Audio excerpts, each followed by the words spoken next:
Mga Mima, tignan nyo naman itong aking ref magnet Bible verse. Napakaganda nito. Kung naghahanap nga kayo ng pang giveaway or pang souvenir, isa ito sa marerecommend ko sa inyo. Sa isang orderan pala nito is 10 pieces na, isang set ang ma-order nyo. Napakaganda nito mga Mima kasi ayan o, may mga Bible verse na nakalagay na talaga namang nakaka-encourage, nakaka-uplift.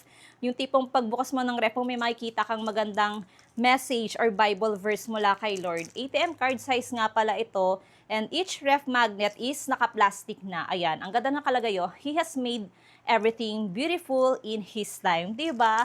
Kaya kung naghahanap kayo ng pang souvenir or pang giveaway, isa ito sa marerecommend ko sa inyo. Meron din itong, yung may kasamang box. Kaya lang, out of stock siya. Ito siya mga Mima. Ayan. With box and keychain. Ito talaga yung magandang pang giveaway or pang souvenir kasi meron siyang kasamang box. Yun nga lang, out of stock siya sa ngayon. Yung ref magnet lang ang merong stock sila. Kaya kung naghahanap nga kayo ng pang souvenir, eto na yun mga Mima, go na habang may stocks pa nito.